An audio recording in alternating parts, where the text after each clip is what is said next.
하나님의 말씀 마태복음 28장 16절에서 20절을 통해 부활하신 주님의 권세와 사명이라고 하는 제목으로 함께 은혜를 받고자 합니다.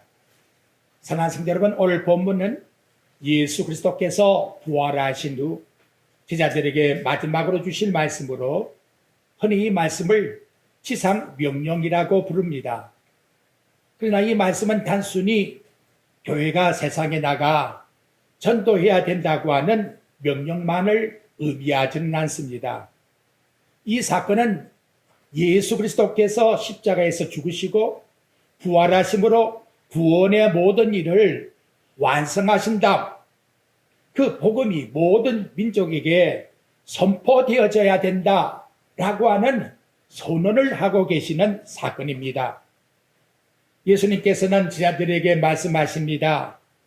그러므로 너희는 가서 모든 민족을 제자 삼아 아버지와 아들과 성령의 이름으로 세례를 베풀고 내가 너희에게 분부한 모든 걸 가르쳐 지키게 하라. 그리고 마지막 놀라운 더불어 약속을 주시는데 볼지어다 내가 세상 끝날까지 너희와 항상 함께 있으리라. 그렇다면 주님께서 우리에게 맡기신 사명은 무엇이며 우리는 무엇을 의지하여 그 사명을 감당해야 되겠습니까? 이 시간 본문의 말씀을 통해서 세 가지의 내용을 살펴보고자 합니다. 첫째로 부활하신 예수님. 그리스도는 모든 권세를 가지신 분이십니다. 18절 예수께서 나와 말씀하여 이르시되 하늘과 땅의 모든 권세를 내게 주셨으니 아버지가 아들에게 마지막 심판까지도 다 주신 거예요. 그래서 예수님께서는 먼저 자신의 권세를 선언하십니다. 하늘과 땅의 모든 권세를 내가 가지고 있다. 내게 주셨다. 여기에는 매우 중요한 의미를 던지고 있습니다. 예수님이 십자가에서 죽으실 때에 세상은 모든 것이 끝이 났다라고 생각합니다. 제자들도 그렇게 생각했지요.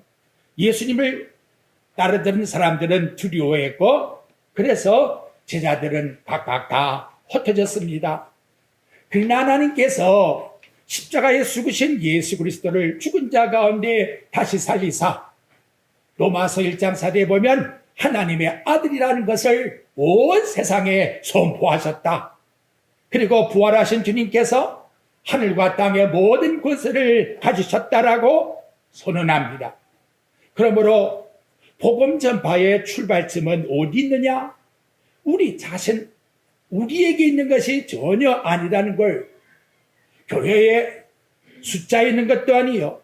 사람의 지혜에 있는 것도 아니요. 우리의 여신과 나의 각오에 있는 것도 아닙니다. 부활하신 예수 그리스도의 권세가 저와 여러분을 세상에서 살아가는 복음의 정인의 근거가 된다, 능력이 된다라고 말씀하고 있는 것입니다. 복음을 전할 때에 저 사람 내가 변화시킬 수가 있어. 그 자체가 얼마나 어리석은 생각인가라는 거지요. 우리가 전하는 복음의 주인이 누구입니까? 바로 예수 그리스도십니다. 구원하시는 분도, 죽은 영혼을 살리시는 분도, 우리 작은 안양교회를 세우시는 분도 곧 예수 그리스도이시다. 그러므로 저와 여러분, 우리 사명은 우리 힘으로 사람을 구원하는 게 전혀 아닙니다. 십자가에 못 박혀 죽는 강도를 어떻게 사람의 힘으로 구원을 시키겠습니까? 우리는 복음에 충성할 뿐이고 구원은 오직 주님의 권세 아래 있다는 것을 오늘 본문의 말씀을 통해서 선포하십니다. 두 번째 말씀, 주님은 모든 민족을 나가서 제자로 삼으라 라고 말씀합니다. 19절, 그러므로 너희는 가서 모든 민족을 제자로 삼아.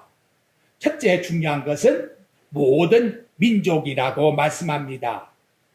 그냥 민족도 아니고 모든 민족, 빠짐이 없는 복음은 이 세상 누구에게나 다 적용이 될 수가 있다라는 걸 말씀하고 있는 거지요. 어느 한 계층만 믿는 복음이 아니라는 거예요. 똑같이 그리스도 안에서 함께 누리는 복음이라는 것을 오늘 우리에게 말씀해 주고 있는 것입니다. 왜 그렇습니까? 왜 나가 모든 민족에게 선포해야 될까요?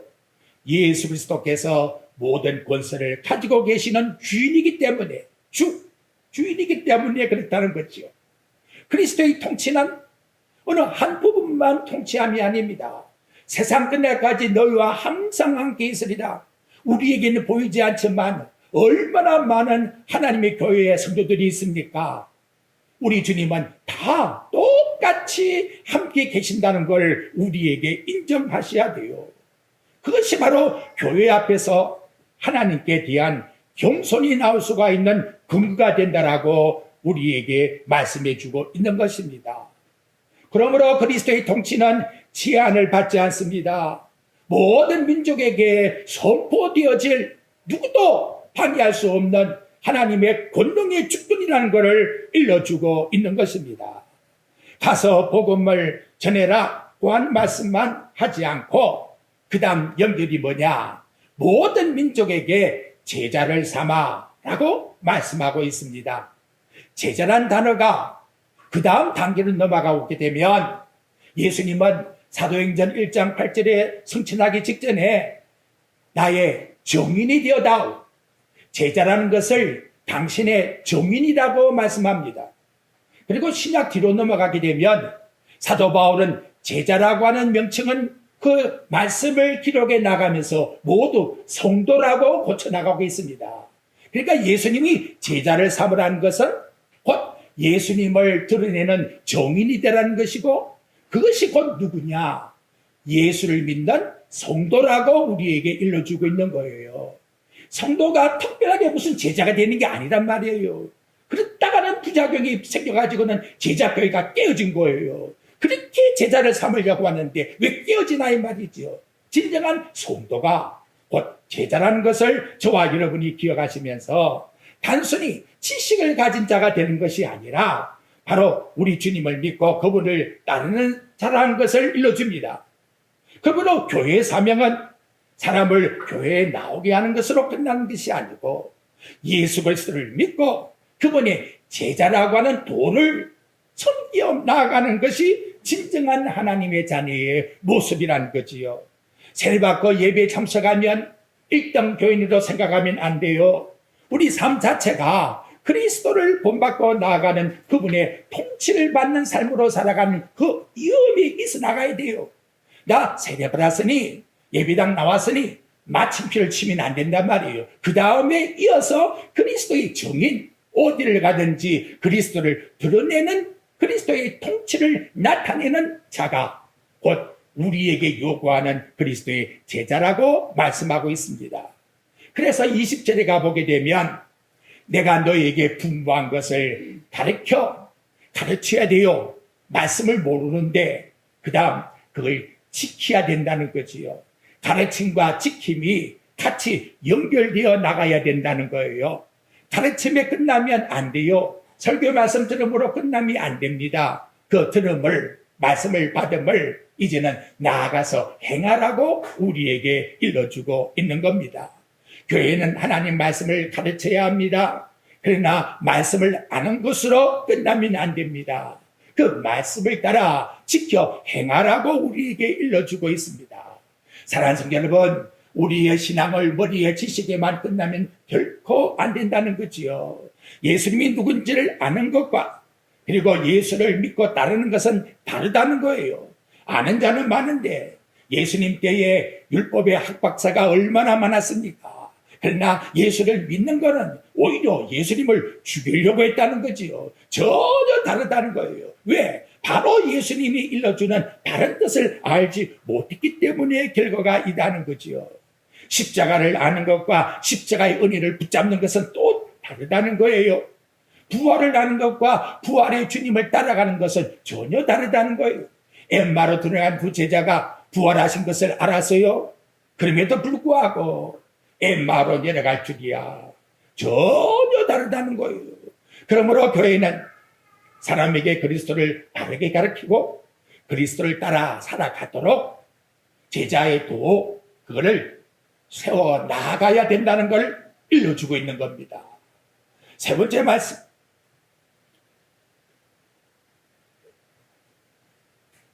제자의 도의 사명을 감당하려면 전제가 뭐냐? 주님이 함께 하셔야 된다는 겁니다. 예수님이 제자들에게 사명을 준 다음 마지막 사명만 맡긴 것이 아니라 그 사명을 감당할 수 있는 큰 약속을 예수님이 맡겨줘요.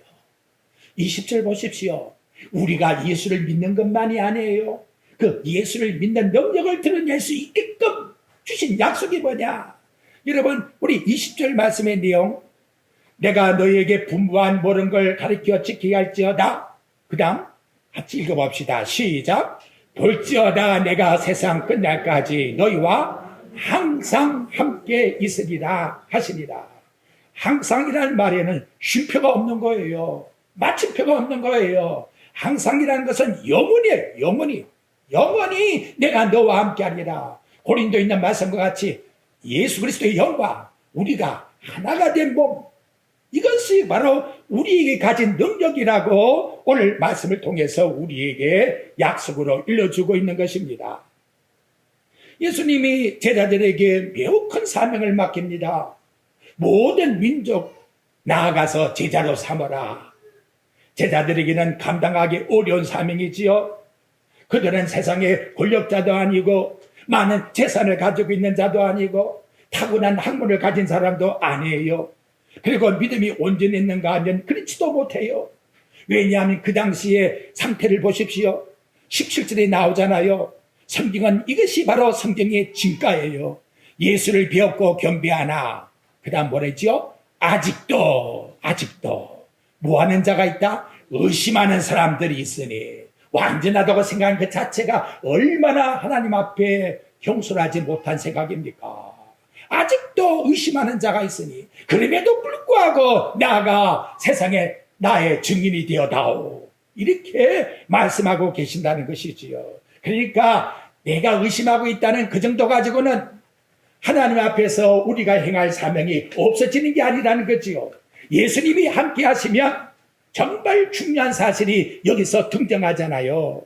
예수님께서 제자들에게 사명을 맡긴 것은 그들이 완전하기 때문에 맡긴 것도 아니고, 믿음이 강하기 때문에 맡긴 것도 아니고, 그들이 뛰어난 능력이기 때문에 맡긴 것도 아니고, 내가 너희와 함께 해주니 너는 얼마든지 할 수가 있다, 이렇게 격려하면서 맡겨주고 있다는 걸 알 수가 있는 거지요. 예수님께서는 너희가 잘할 수 있을 것이다 라고 말씀하지 않습니다. 너희의 능력을 믿으라. 그러면 너희가 믿는 그대로, 생각한 그대로, 너희가 갖고 있는 포부 그대로 성취하리라. 그게 아니란 말이에요. 내가 너희와 항상 함께 있으리라. 나를 믿으라. 그래야 너희의 모든 일을 행할 수가 있느니라. 이것이 뭐냐? 저와 여러분의 따라합시다. 소망입니다. 교회가 존재하는 것도 저와 여러분의 능력이 아니에요. 사람의 수단 방법이 아니란 말이에요. 복음을 전하는 힘도 사람에게서 나온 것이 전혀 아닌 거예요. 교회의 능력은 하나님 함께 하시는 그리스도의 능력이 있어야 되는 거예요. 우리의 능력이 부족해도 주님이 함께 하시면 어린아이를 통해서라도 하나님의 뜻을 이루어나가는 것이 바로 복음의 역사란, 우리의 믿음이 약해도 주님이 함께 하십니다. 우리의 앞길이 보이지 아니해도 주님이 함께 하세요. 이걸 인간의 힘으로 판단하고 재주를 부리고 꾸미려고 하니까 결과가 가면 다 어리석은 것에 불과하다는 것이지요. 여러분, 복음을 전하다가 어려움을 당해도, 저와 여러분이 믿음 생활하다가 어려움을 당해도 뭘 기억하라고요? 따라합시다. 주님이 나와 함께 하신다. 그래서 저와 여러분의 고난 속에서도 낙심하지 않고 자빠지지 않는 것은 주님이 항상 함께 하시기 때문에, 기도할 때에도 함께 하십니다. 또한 나아가서 생활할 때에도 함께 하십니다. 우리는 말씀을 붙들고 있을 때에도 함께 하시고, 또한 우리의 눈에서 눈물이 날 때에도 주님은 함께 하시는 거예요. 때로는 저와 여러분 이렇게 생각하지요.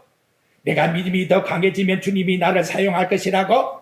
그 자체가 얼마나 어리석습니까? 내가 돈만 많이 벌면 내가 절반을 내어놓고 하나님의 일을 하겠다고? 얼마나 어리석은 생각을 하고 있습니까?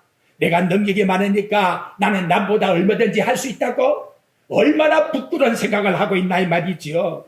형편이 좋아서 능력이 있어서 물질이 많아서 하나님이 일하는 것이 결코 아니라는 거예요. 주님이 나와 함께 하시는 그 능력을 통해서 나는 하나님 앞에 쓰임받는 도구가 될 뿐이다. 뭘 내어놓고 자랑할 것이 있다고. 나중에는 다 부끄러울 뿐이라는 것이죠. 내가 너희와 함께 하리라. 모든 삶에 주님이 나와 함께 하심을 먼저 꼭 믿으시기를 바랍니다. 우리가 주님의 일을 감당하는 것은 저와 여러분이 강하기 때문이 아니에요. 주님이 강하시기 때문에, 주님이 끝까지 책임져 주시기 때문에, 세상 끝날까지 항상 함께 하시기 때문에, 우리 의지가 강하기 때문이 아니라 주님이 붙들어 주시기 때문에, 그러니까 저와 여러분뿐만 아니라 우리 자녀들을 뭐라고 기도해 줘야 되겠습니까? 주님이 항상 함께 하심을 깨닫게 하시고 그 삶 속에서 주님을 드러낼 수 있도록 우리 하나님 은혜를 베풀어 주옵소서. 이것이 바로 우리가 하나님 기도를 기도의 제목이라는 거지요. 우리가 복음을 전할 수 있는 것도 우리 말에 능력이 있는 것이 아니라 주님께서 그 복음 가운데서 역사하시기 때문에, 성령이 역사하시기 때문에 두려워하지 마십시오.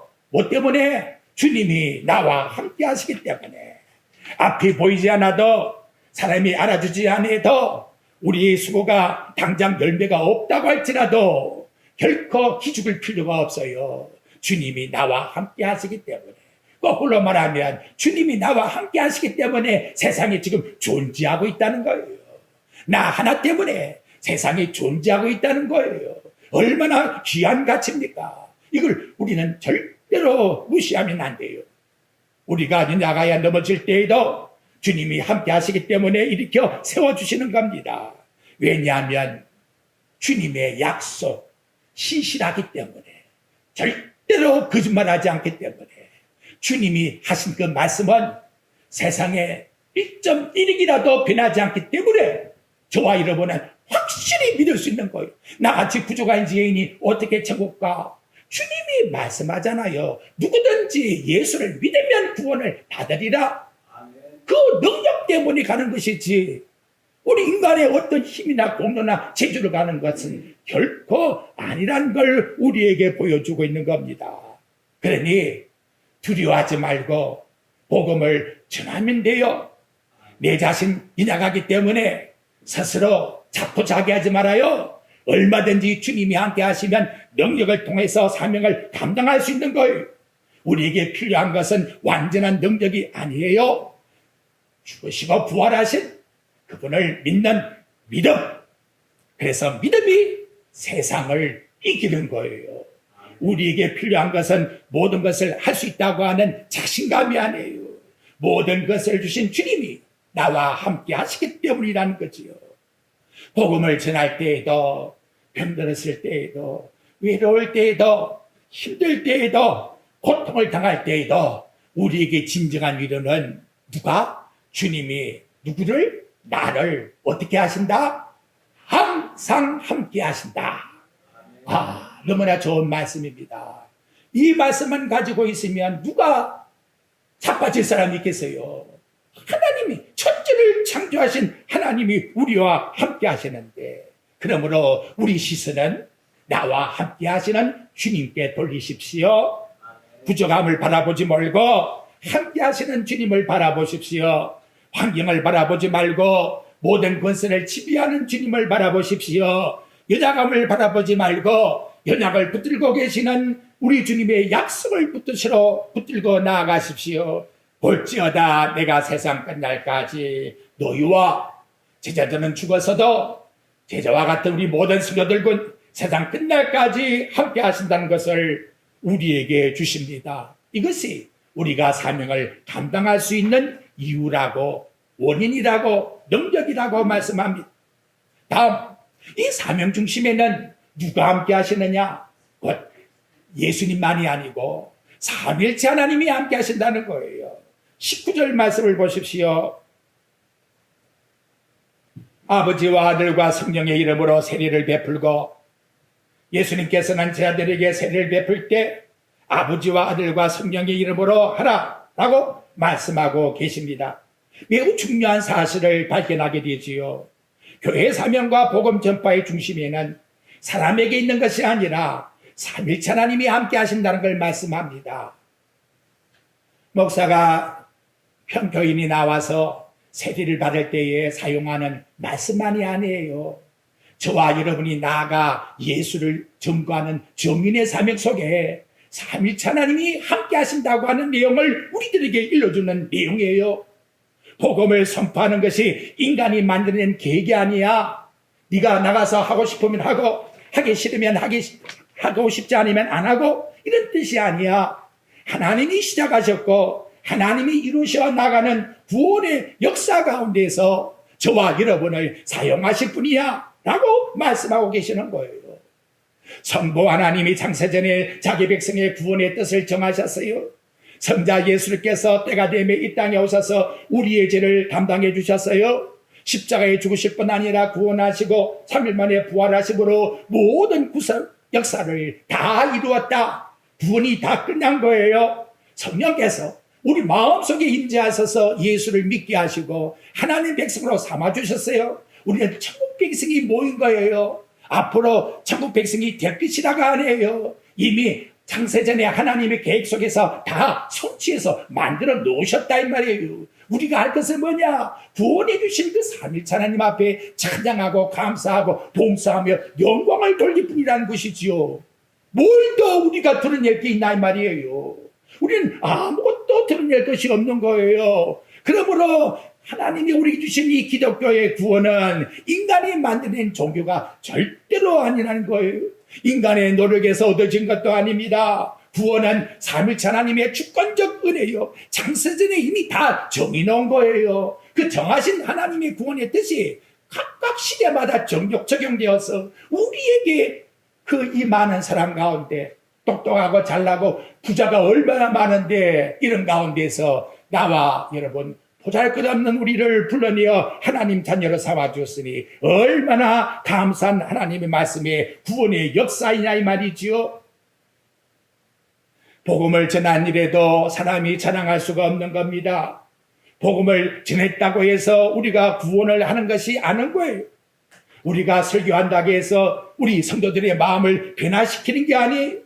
내가 열심히 전도했으니까 한 사람을 예비당에 데려온 것도 아니에요. 그 모든 주체가 누구에게 있느냐? 바로 하나님의 삼위일체 하나님의 계획 속에서 이루어진 그 뜻이 그대로 우리를 통해서 이루어질 뿐이라고 말씀합니다.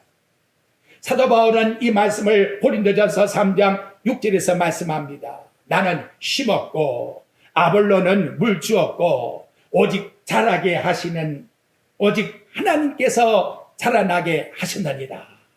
그러니까 자라나게 하는 것은 하나님이 행하셨다고 얼마나 분명하게 우리에게 말씀해 주고 있습니까? 심고 물 주는 자가 아무것도 아니라는 거지요. 그 심는 것도 물을 주는 것도 그 속에서 그 씨가 자라나게 하는 것은 하나님이 모든 일을 이루셨다라고 우리에게 말씀해 주고 있는 겁니다. 교회의 사명자 우리는 하나님 앞에 이 말씀을 가지고 우리 자세가 어떻게 될 건가를 분명하게 일러주고 있지 않습니까? 말씀을 전해도 말씀을 가르쳐도 말씀을 다음 세대에 넘겨준다 할지라도 한 영혼을 사랑하고 그 영혼이 구원받게 하는 것은 사람의 힘이 아니라 구원의 열매를 맺게 하시는 하나님의 능력 속에서 이루어지는 은혜라고 우리에게 분명하게 일러주고 있는 것입니다. 여러분, 이날도 나와 여러분들이 하나님의 말씀 듣고 있는데 이거 진짜 하나님의 은혜 아닙니까? 하나님께서 예수 믿게 해서 말씀을 듣게 해준 이 자체도 우리 인간이 힘이 있어서 되는 게 아니란 말이에요. 교회를 세우시고 믿음 안에서 성장해 나가는 것도 하나님의 은혜 가운데서 이루어지는 것이고 우리는 그 결과 우리 손으로 주려고 하지 마시고 우리에게 맡겨준 내 자체에서 아무리 내가 작다 할지라도 작은 자야 내가 충성했으니 큰 보호를 맡기리라. 작은 것에 충성 못하는데 어떻게 큰 거를 달라고 합니까, 여러분? 우리는 씨를 뿌리고 말씀을 전하고 복음을 전해야 합니다. 결과는 하나님이 이루고 나가신다는 거지요. 왜냐하면 교회 주인은 저와 여러분이 아니고 삼위일체 하나님이 행하시기 때문에. 오늘 예수님께서 제자들에게 일러주신 명령도 인간의 힘으로 이루어지는 말씀이 아닙니다. 가라! 모든 민족을 제자 삼으라. 그리고 아버지와 아들과 성령의 이름으로 세례를 베풀어라. 나의 증인이 되어다오. 내가 너와 항상 함께 하기 때문에 삼일째 하나님이 하나님의 이름으로 시작해서 삼일째 하나님의 능력으로 감당하고 마지막 모든 영광을 삼일째 하나님께 돌려드리라. 그것이 바로 하나님의 교회의 사명이라고 말씀해 주고 있는 것입니다. 사랑하는 성도 여러분, 우리의 힘으로, 우리의 지혜로, 우리의 경험으로 생활 하려고 하지 마십시오. 나중에는 빈 그물을 잡게 돼요. 오직 삼일째 하나님을 의지하십시오. 삼일째 하나님이 나같이 부족한 죄인 창세전의 뜻을 정하여 자녀로 삼아주셨으니 감사합니다. 성자 예수님이 나를 위하여 내가 죽어야 할 십자가에 대신 담당하여 죽으셨으니 그 은혜에 진심으로 고맙습니다. 나 같은 죄인에게 성령에 임재하셔서 예수 그리스도를 고백하게 하시고 하나님께 찬양 돌릴 수 있는 하나님의 백성으로 삼아주어서 우리 다 같이 영원한 천국에 올라가 하나님께 찬양 드리는 하나님의 백성으로 삼아주셨으니 감사합니다. 이것이 우리가 하나님께 드려야 할 참된 신앙의 고백이 아니겠습니까? 오늘도 우리의 삶과 교회의 사명을 삼일째 하나님께 맡기셔야 합니다. 우리 충성되고 복음을 전할 때에도 내가 잘나고 똑똑하게 한다는 걸 버려야 돼요. 나는 하나님께 쓰임받고 있다. 하나님이 보시고 계신다. 나는 작은 일을 할지라도 최선을 다할 것이라는 마음을 가지셔야 돼요. 말씀을 가르칠 때에도 하나님의 일을 하는 겁니다. 한 영혼을 위해서 기도하는 것 보잘것 없다고 생각지 마세요. 나는 연로하니까 아무것도 할 수 없으니까 입 있잖아요. 입을 통해서 하나님 앞에 기도하라 이 말이에요. 한나가 입을 통해서 하나님께 기도하니까 이스라엘의 구원할 사무엘을 주지 않았어요. 또한 하나님이 놀라운 역사를 일으켜서 이스라엘을 구원시키지 않습니까? 이 입술에 통한 기도의 능력이 얼마나 큽니까? 이건 우리 하나님께 구해야 돼요. 강도가 십자가에 올라다니면서 아무것도 할 수가 없잖아요. 무슨 예비당? 무슨 성전입니까? 그런데 이 입을 통해서 마음의 뜻을 그대로 고백하니까 너 나와 함께 나군이 있으리라. 정말 놀라운 복음입니다. 그래서 오늘 우리를 구원하시고 우리를 부르시고 우리에게 사명을 맡기신 삼일째 하나님을 의지하고 또한 충성하는 저와 여러분의 삶이 꼭 되시기를 바랍니다. 다음 5번째, 세상 끝날까지 어떻게 항상 함께 하시는 주님 잊지 마세요. 다른 건 잊어버려도 이것 잊지 마세요. 항상 함께하는 주님이기 때문에 마지막 죽을 때에도 누굴 고백할까요? 항상 나와 함께 하시는 내 인생의 마지막 끝전도 주님을 찾게 된다는 거예요. 주여 내 영혼을 받아주시옵소서. 이렇게 되는 거예요. 성도 여러분, 마태복음의 예수님의 탄생을 보십시오. 출발을 어떻게 하느냐? 1장에 보면 예수님의 칭호가 임마누엘로 나옵니다. 하나님이 우리와 함께 계신다. 마태복음 마지막에도 우리에게 예수님 뭐라 하지요? 내가 세상 끝날까지 너희와 항상 함께 있으리라. 마태복음의 출발도 마지막도 하나님은 자기 백성과 어떻게 항상 함께 계신다라는 사실을 전부해 주고 있습니다. 예수님이 세상에 왜 오셨습니까? 나와 여러분과 항상 함께하기 위해서 오신 거예요. 죄 가운데서 구원해야 되니까 십자가를 지신 거예요. 그리고 죄를 대신하여 진다. 우리에게 의를 주기 위해서 예수님이 3일 만에 부활하신 거예요. 그리고 부활하신 그분이 하늘 보좌 우편에서 하나님께 기도할 뿐 아니라 그 방과함의 그 역사의 영은 우리와 항상 함께 하신다는 것을 말씀을 통해서 나타내주고 있는 겁니다.